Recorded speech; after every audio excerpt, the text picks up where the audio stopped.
The Midnight Lullaby.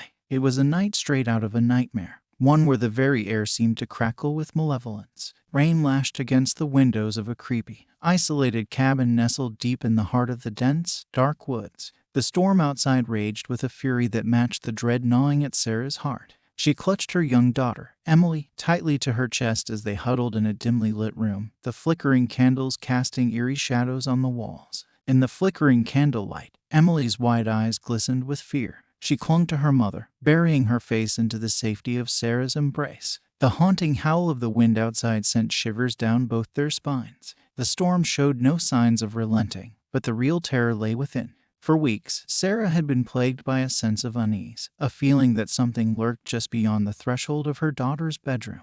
As the nights went on, her suspicion grew stronger. It wasn't long before Emily's behavior began to change. The once lively, happy girl had turned restless and fearful, plagued by night terrors and sleepless nights. Her toys, once a source of comfort, now seemed to take on a sinister life of their own. Sarah had tried everything to ease Emily's torment. Doctors and therapists were no help. She turned to superstitions and old wives' tales but found no solace. It was when the old woman at the village store, Mrs. McAllister, whispered tales of malevolent spirits in the woods that Sarah knew she had to confront the supernatural. It was this very stormy night that she decided to face the unknown.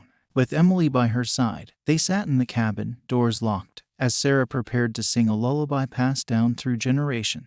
The words, she hoped, would keep the darkness at bay. As Sarah's voice trembled in the stillness of the room, she began to sing the chilling lullaby.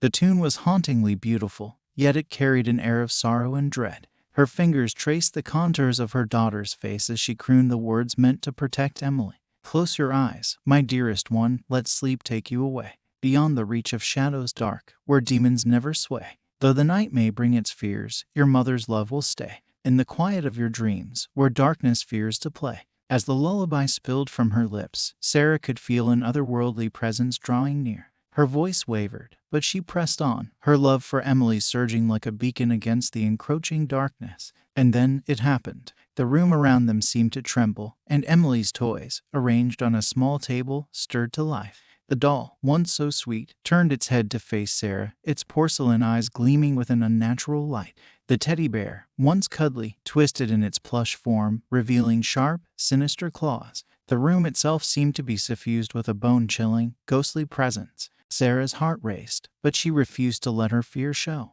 She sang louder, her voice defiant. The toys inched closer, their eyes locked onto Emily. The whispered words of the lullaby became her shield, her weapon against the malevolent spirits that encircled them. The final verse spilled from her lips, more powerful and determined than before. "Rest in peace, my precious one, in dreams you'll always be. Protected by this mother's love, from nightmares you'll be free. As the stars above shine bright, let their light your guide be. In the safety of your dreams, where the dark can never see." The room erupted into chaos as the spirits, angered by the defiant lullaby, unleashed their fury. The toys twisted and writhed, emitting eerie, high-pitched cries. Emily clung to her mother, her innocent eyes reflecting the sheer terror of the moment. Just as the room seemed on the verge of being consumed by the supernatural, a blinding, radiant light burst forth. The spirits recoiled, their malevolence pushed back. Sarah's love, her unwavering devotion to her daughter, had become an impenetrable shield. In the midst of the light, a figure began to form, the source of the brilliance. It was a woman, ethereal and beautiful, her eyes filled with a kind, maternal love. Sarah recognized her instantly. It was her grandmother, who had passed away when Sarah was just a child. The apparition smiled gently at her granddaughter and Emily, her presence driving the malevolent spirits away. As the room cleared, Emily's toys returned to their inanimate forms. The cabin was bathed in an eerie, sacred calm. The spectral grandmother extended her hand to Sarah and Emily, her voice echoing with love and reassurance. "You have summoned me, my dears, with your fierce love. I will watch over you, and the darkness will trouble you no more." The room grew brighter as the grandmother enveloped them in her radiant presence. The storm outside gradually subsided, and the cabin regained its peaceful stillness. Sarah knew that her grandmother's spirit would always be with them, guarding against the malevolent entities that lurked in the woods. She had learned the power of a mother's love, a force stronger than any darkness the world could conjure. Emily would finally know peaceful, restful nights, and the lullaby would forever be etched in her heart, a testament to the enduring power of love in the face of the unknown. The shadows in the closet. In a forgotten corner of a creaky, old house, in a dimly lit children's bedroom, young James lay in his bed, eyes wide with terror. The room was filled with an eerie hush, disturbed only by the occasional creak of the floorboards beneath him. His overworked single mother, Lisa, had long since retreated to her room, leaving James to face the nightmares of the night on his own. As the night deepened, an unsettling feeling began to creep over the room. James couldn't shake the sensation that he was not alone. The closet, looming ominously on the far wall, seemed to beckon him with an uncanny presence. Its cracked door was left slightly ajar, revealing a darkness that appeared deeper than any ordinary shadow. James had seen strange things in his closet before, but nothing like this. Sinister, elongated shadows moved within, twisting and writhing as if they had a malevolent will of their own. And they only appeared when the lights went out. With a trembling hand, James reached out to switch on the bedside lamp. The room was flooded with light, and the shadows retreated into the closet, disappearing as though they were never there. Lisa had brushed off his previous claims, attributing them to an overactive imagination, but James knew what he saw. The nights that followed were marked by a relentless pattern. As the world outside darkened, the shadows in the closet would emerge, their presence intensifying with each passing night. They oozed out slowly, as if testing the boundaries of the room, trying to bridge the gap between their eerie realm and James' reality. Though his heart raced with fear, James couldn't resist the pull of the shadows. It was as if they called to him, beckoning him to confront the malevolent secrets lurking within. In the quiet of the night, James began to speak to them, to coax them into revealing their nature. "Who are you?" he whispered one night, his voice quivering.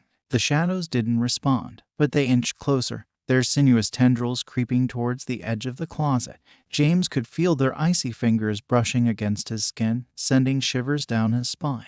"Are you here to hurt me?" he asked, his voice barely more than a breath. Again, the shadows remained silent, but James sensed a malevolent intent. They seemed to be closing in, their oppressive presence overwhelming him. The nights turned into a haunting routine. James would attempt to communicate with the shadows, seeking answers that never came.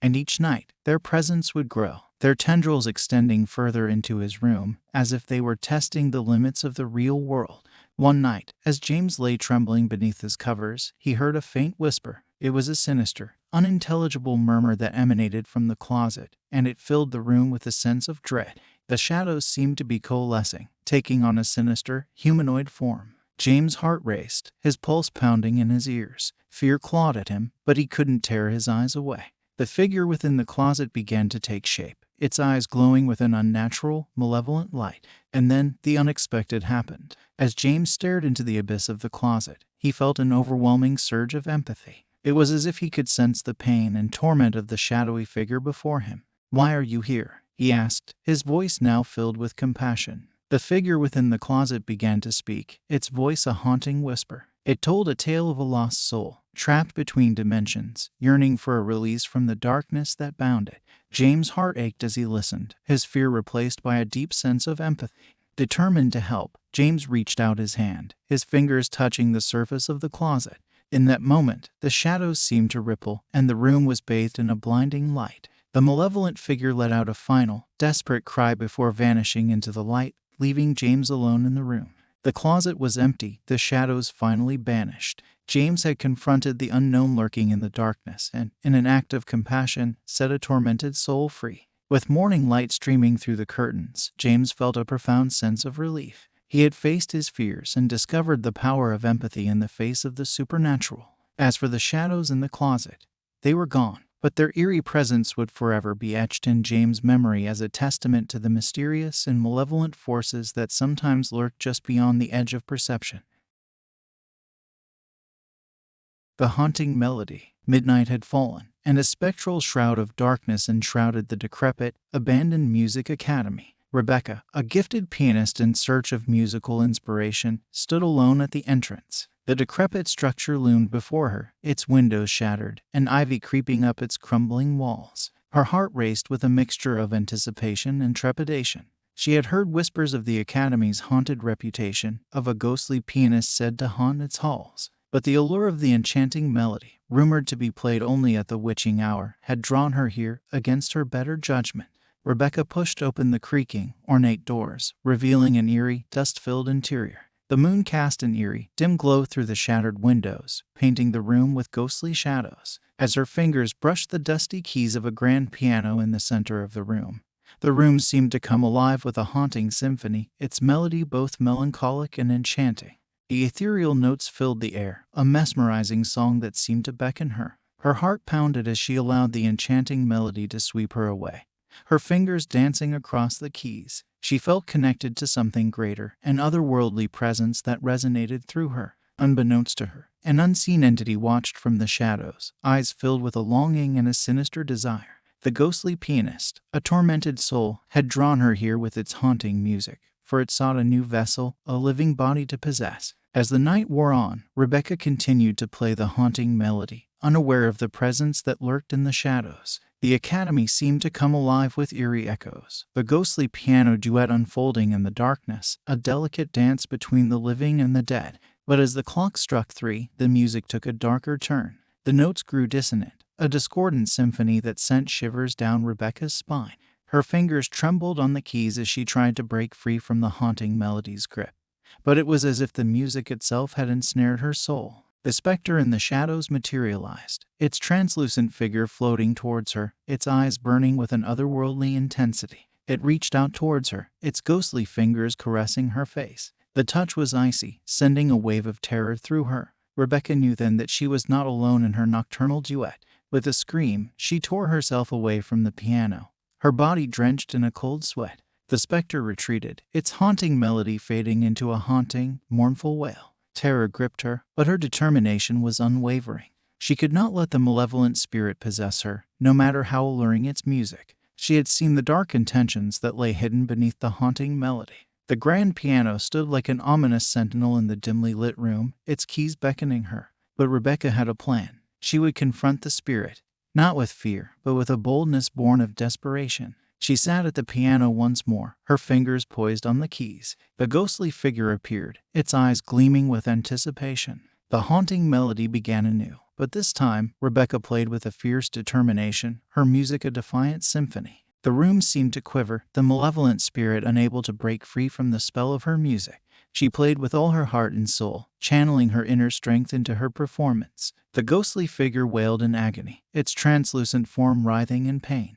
With a final, resounding chord, Rebecca's performance reached its climax. The ghostly pianist let out a tormented cry, its form dissipating into the shadows, vanquished by the sheer power of her music. The room fell into an eerie silence. Rebecca had won the battle, her art and her inner strength triumphing over the malevolent spirit. She had faced the haunting melody and emerged victorious. As dawn broke, its gentle light spilled through the shattered windows, banishing the darkness that had held the academy captive. Rebecca knew that she had discovered the price of obsession, the allure of artistic talent that could lead to the darkest depths of the human soul. But she also knew the power of her own spirit, her music, and her determination to confront the unknown. She had faced the haunting melody, and in the end, it was she who had possessed it, turning it into a haunting, triumphant composition that would forever echo through the halls of the abandoned music academy.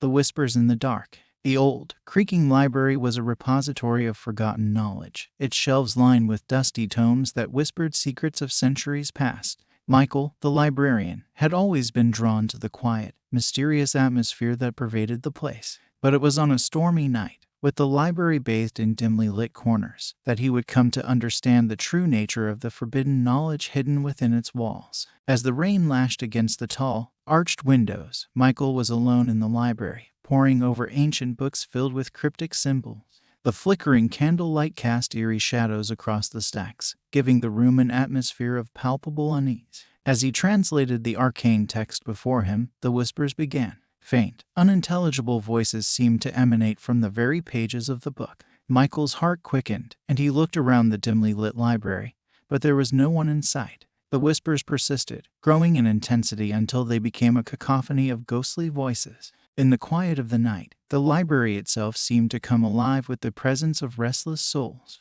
Ghostly apparitions materialized in the dim corners, their translucent figures bearing the weight of a torment that had bound them to this world. Their eyes gleamed with a haunting, mournful light. Michael's heart raced, his breath coming in short gasps as he realized the truth. The cryptic symbols he had deciphered had awoken the spirits of the ancient authors, whose knowledge had been buried with them for centuries. The ghostly figures drew closer, their whispers growing more insistent. Their voices filled his ears with a chorus of longing and anguish. They reached out towards him, their spectral fingers grazing his skin, sending a chill down his spine. Desperation clawed at Michael, and he knew he had to find a way to banish the spirits that haunted the library. His knowledge of the occult and ancient texts had brought him to this moment, and now he had to harness that knowledge to set things right. He began to recite incantations from the ancient texts, the words a desperate plea to the spirits to return to their rest. But the apparitions only grew more agitated, their mournful wails intensifying. It was as if they refused to be silenced, their anguish too great to be ignored. In his frantic search for a solution, Michael stumbled upon a forgotten manuscript hidden away in the depths of the library. The manuscript contained a ritual that, if performed correctly, could send the spirits back to the afterlife. As the library filled with the tortured cries of the apparitions, Michael prepared to perform the ritual. He lit a circle of candles and placed the manuscript at the center, its pages filled with cryptic symbol. The rain outside pounded against the windows, a relentless drumbeat that mirrored the pounding of his heart. With trembling hands, he began the incantation, the ancient words flowing from his lips. The ghostly figures surrounded him, their voices a chorus of torment, but Michael pressed on. The room filled with an otherworldly energy, a palpable force that crackled through the air. As the final words of the incantation left his lips, a blinding light filled the library. The spirits let out a final, mournful cry before dissipating into the ethereal glow. The room was left in an eerie silence, the library's haunted presence banished. Exhausted and shaken, Michael knew that he had delved too deep into forbidden knowledge, and the consequences had been dire. He had disturbed the dead and unleashed their restless souls into the world. The library, once a sanctuary of quiet mystery, was forever changed by the malevolent spirits that had been awakened. As the storm outside gradually subsided, the library returned to a semblance of normalcy, but it was forever marked by the haunting events of that night. Michael had learned the danger of delving into the unknown, of seeking knowledge that was meant to remain hidden. The library, with its dimly lit corners and forgotten tomes, would always hold a chilling secret, a reminder of the price of disturbing the restless dead. The Dollhouse of Nightmares. In a quiet corner of Lily's bedroom, an eerie vintage dollhouse sat like a miniature mansion of nightmares. Its aged wooden exterior bore the scars of time, but it was the unsettling dolls within that made it truly unsettling. The dolls' porcelain faces wore permanent expressions of malevolence, their glassy eyes filled with an eerie, frozen malice. Lily, a young girl with a vivid imagination, had collected the dolls for as long as she could remember. They were gifts from a bygone era, a family heirloom passed down through generations, and the stories whispered about the dolls only fueled her fascination. One night, as Lily lay in her bed, the room bathed in the gentle glow of the nightlight, she thought she heard faint, eerie laughter coming from the dollhouse. She watched in awe as the dolls, previously frozen in place, began to stir. The dollhouse came to life with sinister miniature inhabitants who moved with a surreal and nightmarish purpose. The dolls moved in disturbingly lifelike ways, their movements unnatural and eerie. They conversed with one another in hushed, unsettling voices, their expressions contorted into sinister grins. It was as though they had awakened from their long slumber, and their intentions were far from benign.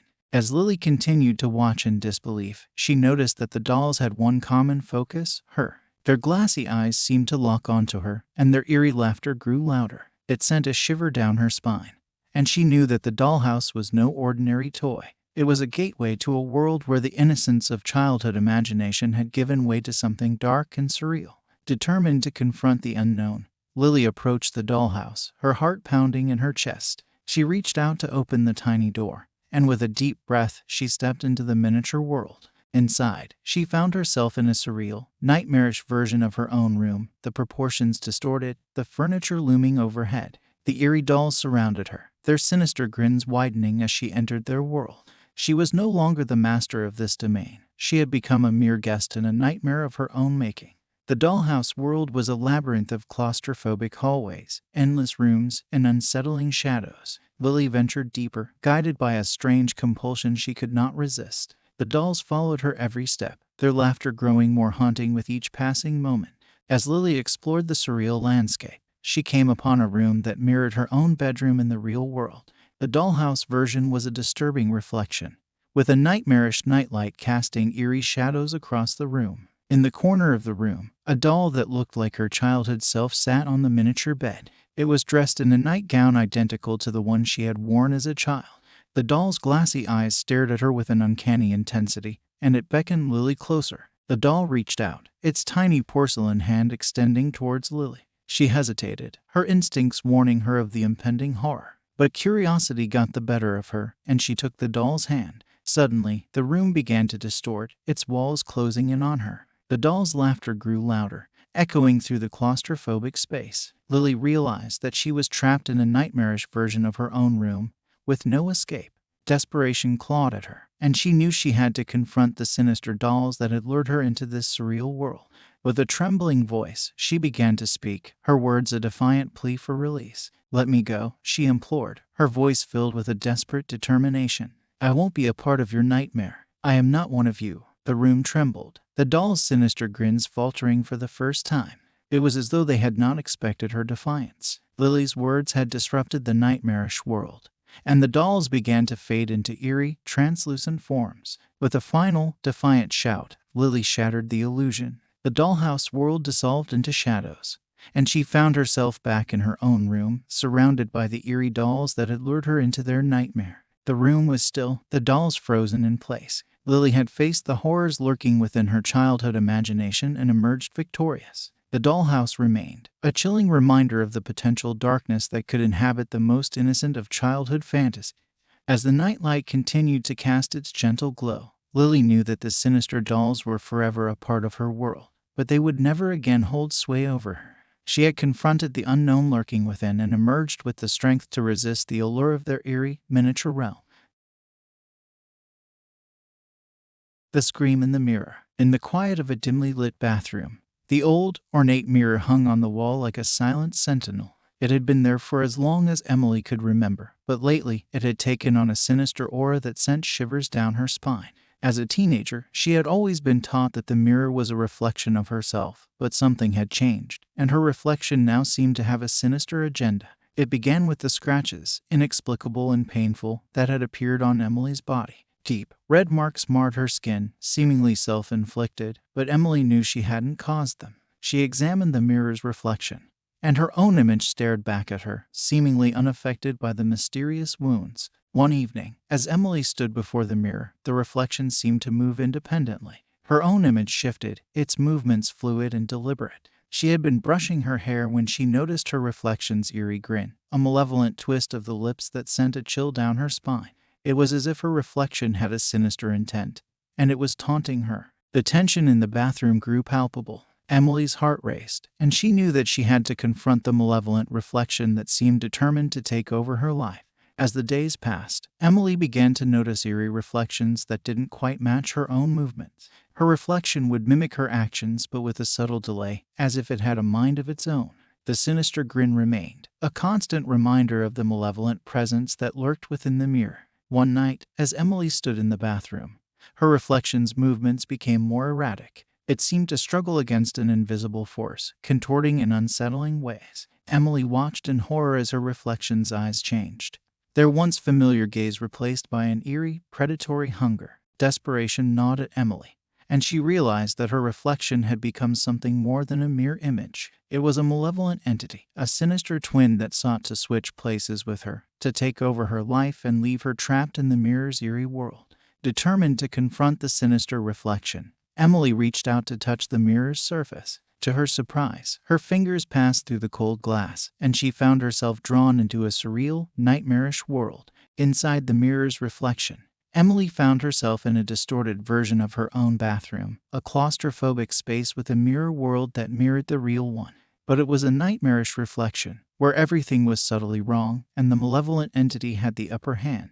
The sinister reflection awaited her, its predatory eyes gleaming with a malevolent hunger. Emily realized that the mirror world was her reflection's domain, and she had walked into its trap.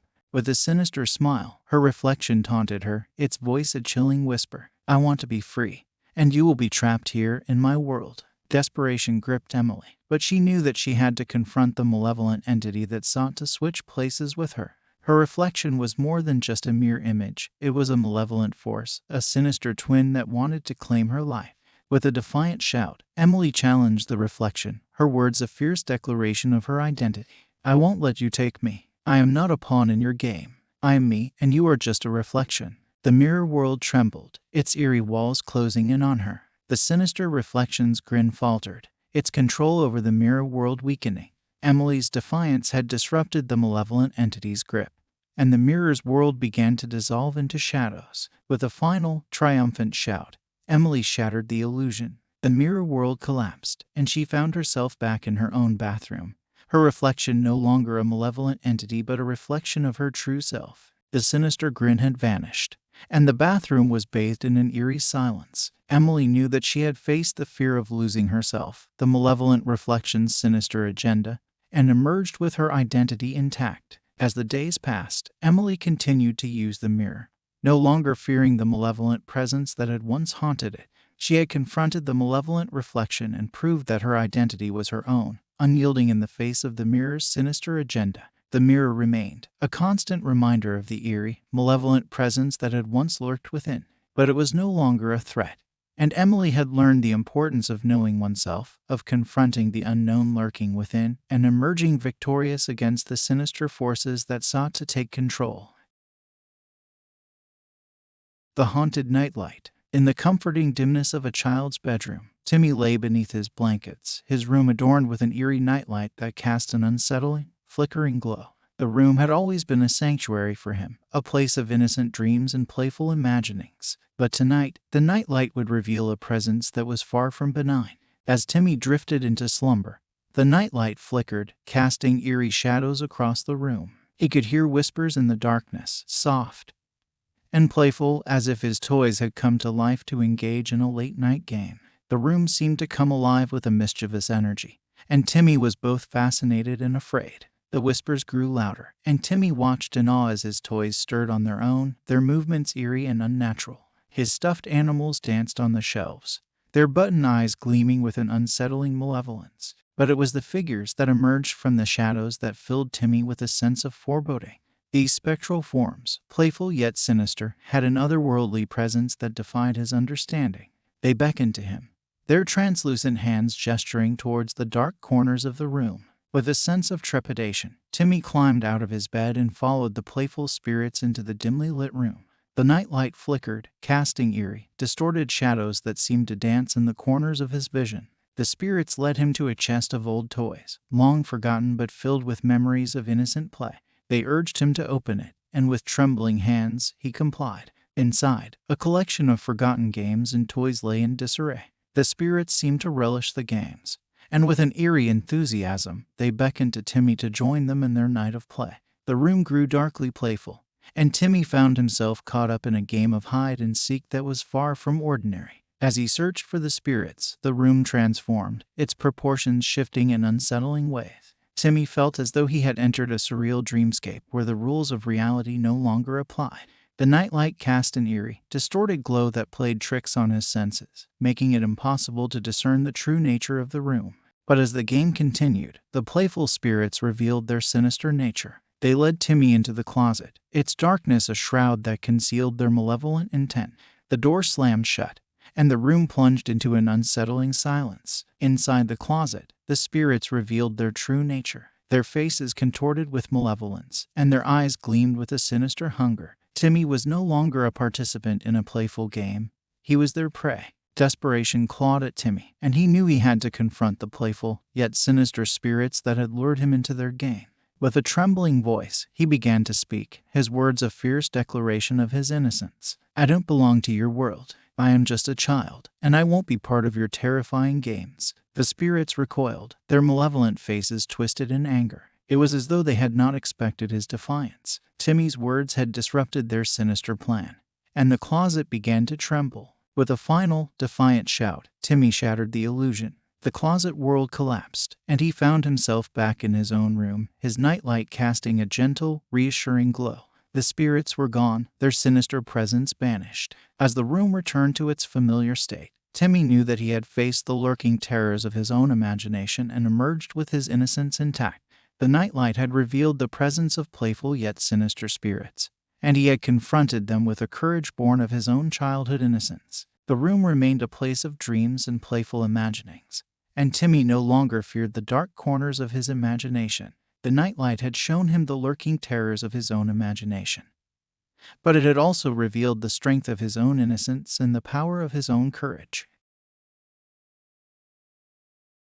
The silent whispers of the bookshelf. In the heart of a dusty, forgotten room, Sophie stood surrounded by towering bookshelves, their shelves laden with ancient, cursed tomes. She was an antiquarian book collector, drawn to the mystique of the written word. But the room held secrets far more ominous than she could have imagined. The atmosphere was heavy with the weight of untold stories, their pages filled with dark, arcane knowledge that had long been sealed away. Sophie had acquired these cursed books over the years, unaware of the malevolent spirits bound within their pages. One evening, as she perused her collection, the room seemed to come alive with eerie whispers. The tomes themselves seemed to be speaking, their words a garbled cacophony of torment. Sophie's heart raced as she realized that the books held more than just words. They held the trapped souls of the tormented. Desperation gripped her, and she knew that she had to confront the malevolent spirits that had been released into her world.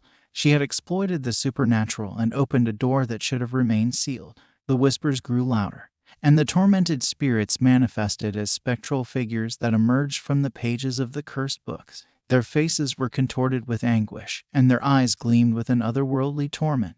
Sophie's fear grew as the spectral figures circled her, their voices a chorus of lamentation. They reached out towards her, their translucent fingers grazing her skin, sending a chill down her spine. With trembling hands, she searched for a way to seal the spirits back into their cursed tomes. But the knowledge that had brought her here was now a weight she could no longer bear. The room seemed to close in on her, its dusty shelves looming overhead. The spectral figures continued to torment her, their voices echoing through the room. They seemed to feed on her fear, growing stronger with each passing moment. Sophie knew that she had to find a way to confront the malevolent spirits and seal them back into the books. With a determined shout, she began to recite incantations from the cursed tomes, her words a desperate plea for release. But the spirits resisted, their torment intensifying. It was as if they were determined to keep her trapped in their world. As the room trembled, Sophie realized that the spirits would not be so easily defeated. They had been bound within the books for a reason, and they would not return willingly. In her desperate search for a solution, Sophie stumbled upon a forgotten manuscript hidden away in the depths of the room. The manuscript contained a ritual that, if performed correctly, could send the spirits back to the afterlife. With a sense of determination, she prepared to perform the ritual. She lit a circle of candles and placed the manuscript at the center, its pages filled with cryptic symbol. The room grew eerily silent, its atmosphere thick with tension. With trembling hands, she began the incantation, the ancient words flowing from her lips. The spectral figures let out a final, mournful cry before dissipating into the ethereal glow of the candles. The room was left in an eerie silence, the malevolent spirits banished back to the cursed tomes. As the candles burned down, Sophie knew that she had faced the consequences of exploiting the supernatural and had emerged victorious. The room remained a place of dark, arcane knowledge, but it was no longer a place of torment. She had learned the weight of knowledge and the danger of delving into the forbidden. The cursed books remained in her collection, a reminder of the malevolent spirits that had once been unleashed, but she would never again exploit the supernatural for her own gain. The room held its secrets, but it was a place she would approach with caution and respect. Sophie had confronted the malevolent spirits and emerged with a newfound understanding of the consequences of her actions. The Curse of the Bedtime Rhyme. In the heart of a child's nursery, Jenny sat surrounded by a group of children she was babysitting. The room was filled with toys and soft, comforting colors, but the atmosphere was anything but reassuring. On the wall, a cursed rhyme was etched, its ominous words a shadow cast over the room. Jenny had heard the rhyme whispered among the children but had paid it little attention until now. The words seemed innocent, a bedtime rhyme passed down through generations. But something about it had changed, and it now held a sinister curse that plagued them all. As the night descended, the room took on a mysterious aura. The children's faces bore expressions of unease, their eyes locked on the cursed rhyme. The room seemed to come alive with a supernatural presence, and Jenny's heart raced. The rhyme itself seemed to pulse with an otherworldly energy, its words taking on a life of their own. The children recited it in unison, their voices trembling with a mixture of fear and fascination. By the light of the moon, in the quiet of night, we'll follow the rhyme, our hearts full of fright. But heed the warning, the curse we must break, or forever in darkness, our souls it will take. The room grew tense, and Jenny realized that they were bound to a sinister tradition that had been handed down through the generations. The curse that plagued them was tied to the rhyme, and they had to decipher its meaning to break free from its grip. Nightly occurrences tied to the rhyme haunted them. Mysterious shadows moved in the room. Whispering voices filled the air, and the children's toys seemed to come to life. The atmosphere was thick with a sense of foreboding, and the children's faces bore expressions of growing fear. Jenny knew that they had to unravel the secrets hidden within the rhyme. They scoured the nursery for clues, searching for answers that would help them break the sinister curse. The rhyme was filled with cryptic riddles, and they spent hours deciphering its hidden meaning. As the nights passed, they followed the rhyme's instructions, venturing into the night in search of answers. The moon cast an eerie, pale glow over the landscape as they delved deeper into the mystery. But it was during one of their nighttime excursions that they stumbled upon a hidden well in the woods. The rhyme had mentioned a well of despair, and this well seemed to be the key to their salvation. It was an ancient, crumbling structure, its depths shrouded in darkness. As they peered into the well, a chilling wind swept through the night, carrying with it a ghostly whisper. The voice seemed to echo from the depths of the well, and it carried a message from the past. Long ago, in this very place, a curse was born. The rhyme was created to protect, but its power was twisted into something dark. The curse hungers for souls, and it must be broken. The revelation sent a shiver down Jenny's spine, and she realized that the curse was not of their making, but a malevolent force that had taken hold of the nursery. The rhyme, once a protective tradition, had been corrupted into a sinister curse. With newfound determination, they sought to break the curse by unraveling the rhyme's mysteries. They followed its instructions, performing the rituals that had been passed down through the generations. The night of the climactic reveal approached, and they returned to the well, their hearts filled with a mixture of fear and hope. The moon cast an eerie glow, and the room seemed to come alive with an otherworldly presence. As they recited the rhyme once more, a blinding light filled the room, and the curse's true origin was revealed. The rhyme had been created as a protective charm, but it had been corrupted by a malevolent force that had taken root in the nursery. With a final, determined chant, they shattered the curse's grip, banishing the malevolent force that had plagued them. The room returned to its comforting, peaceful state, and the cursed rhyme lost its malevolent power. As the days passed, Jenny and the children continued to recite the bedtime rhyme, but now it held no curse, only the echoes of a tradition that had been corrupted by the past. The nursery remained a place of innocent dreams and playful imaginings, no longer haunted by the sinister curse that had plagued them. They had faced the hidden dangers of traditions, unraveled the mysteries of the past, and emerged with a newfound understanding of the power of childhood lore. The rhyme remained, a reminder of the weight of tradition, but it was a weight they would carry with respect and caution, no longer bound by the malevolent force that had once held them in its grip. The Specter in the blanket. In the heart of a cozy, yet sinister bedroom, Alex lay beneath an ancient quilt that had been passed down through generations. The room exuded an aura of comfort, but it concealed a malevolent secret that had haunted Alex's family for years. The quilt, a family heirloom, was adorned with intricate patterns and vibrant colors, but it held a darkness that no one in the family had ever dared to reveal. It concealed the presence of a vengeful spirit that had been bound to the fabric by a dark family secret. As Alex drifted into sleep, the room seemed to come alive with a chilling energy. The quilt's patterns shifted, its colors darkening, and the atmosphere grew heavy with the presence of the malevolent spirit. It was a vengeful force, bound to the quilt by a past wrong, and it sought retribution. Paranormal activities surrounded the quilt, causing it to ripple and contort, as if it held a trapped soul struggling to break free. Shadows danced on the walls, whispering voices filled the air, and the room became a battleground between the living and the vengeful dead. Alex was the latest in a line of family members who had inherited the quilt, and the malevolent spirit saw in them an opportunity for vengeance. It had been wronged in the past, and it would stop at nothing to seek revenge on Alex's family. The spirit's presence was palpable, and Alex felt a chill run down their spine as they realized that the quilt concealed a malevolent secret. The room was filled with an oppressive atmosphere, and the quilt seemed to hold a darkness that defied understanding. As the nights passed, the malevolent spirit's presence grew more pronounced, its paranormal activities intensifying.